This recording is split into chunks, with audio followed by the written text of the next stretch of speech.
Hello, I'm Mark Nanaman. This is Power Stuff. Today I'm going to talk about how to include the original email message in a draft reply that you create with Graph API in Power Automate. So this is a follow-up update video on my previous video about how to create a draft email reply with Graph API and AI Builder. In the previous video, we just showed you how to use the AI Builder GPT prompt to create a simple reply to an email that comes in, and then create a draft email reply message that shows up in your draft box with the Graph API endpoint.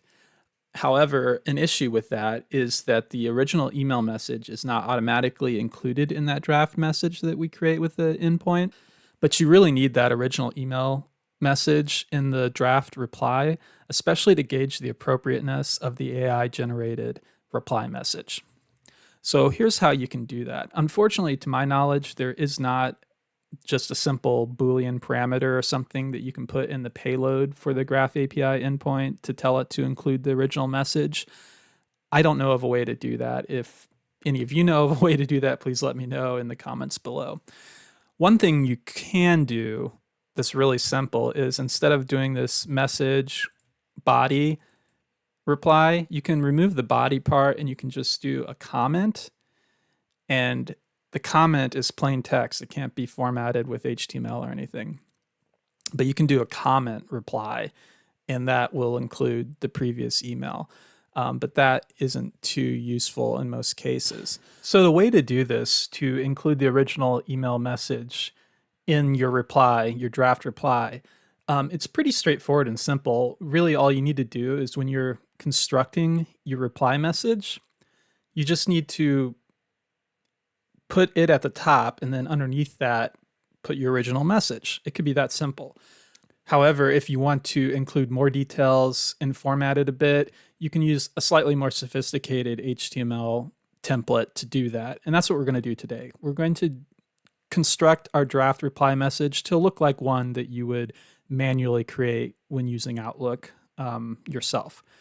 So to do that, the first thing I want to do is I want to convert the time that the email arrives, because in most of these replies, it says, this message was sent on this date, and it's a formatted date string. And I'm going to do it two different ways. I'm going to do, so I add this convert time zone action. Call the first one A and the second one B. And what I'm doing is I'm taking the received time from the email trigger, so the email received time. I'm telling it that that's in UTC format, and then I'm changing it to Central Time, which is my time zone, so you change it to yours. And then for the time unit, I am trying to do this one right here, full date time pattern short time, which is lowercase f. Power Automate is being a little funky with me, and it keeps auto changing that to the capital F, at least here. If I go to code view, it's showing me lowercase f for the format string. So I'm going to cross my fingers and hope that's actually what it's doing. If not, it's not a big deal. The difference is that it's going to include seconds in the time.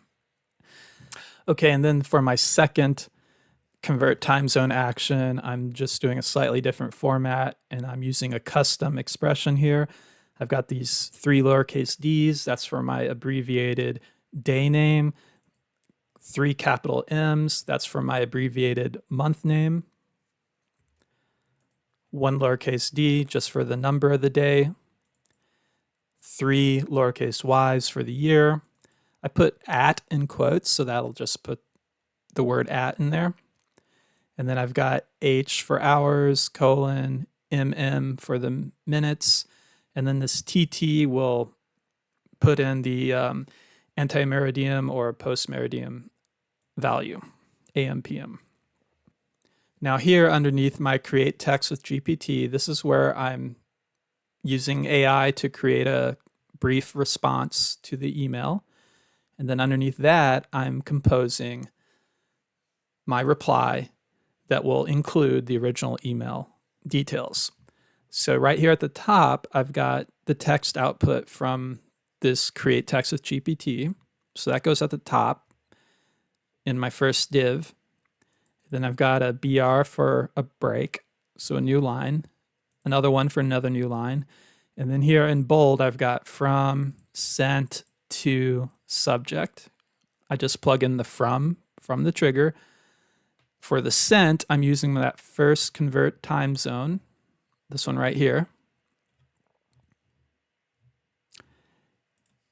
And then for the to line, I use the to line from the trigger. The subject comes from the trigger. Got a couple more new lines. I've got another div here.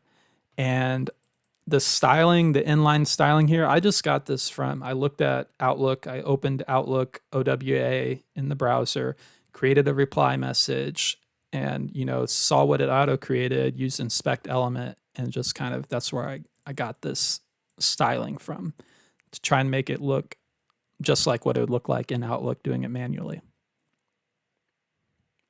So here we've got the styling direction LTR, and then I put on, and this is where I use that second convert time zone.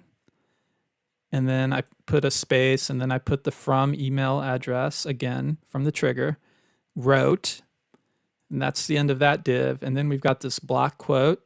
Again, this comes from inspect element in Outlook. And then I've got this other div here with a direction style.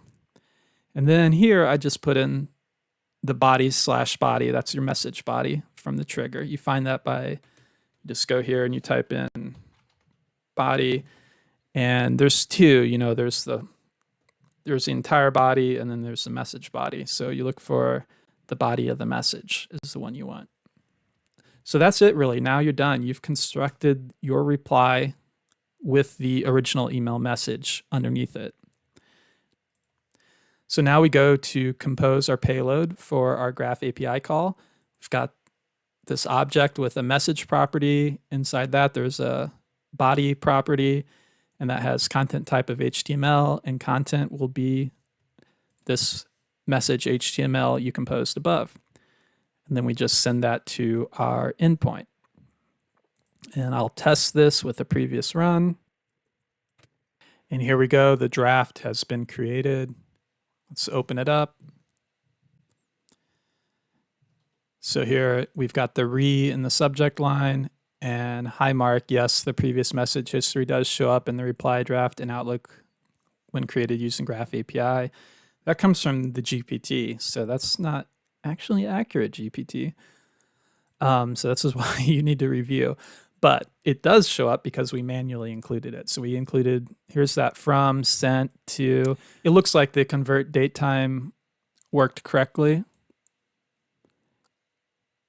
And here we've got that second date time we converted, the slightly shorter one. And then here's the original email message below, kind of indented in a block quote. All right, well, there you have it. That is how you include the original email message in your draft reply created with the Graph API in Power Automate. Thank you for watching. If you found the video helpful, please give it a like, subscribe to the channel, read the blog post in the description below, leave a comment. Let me know if there's any other topics or subjects you'd like me to cover in these videos. Thank you so much. Thanks for watching.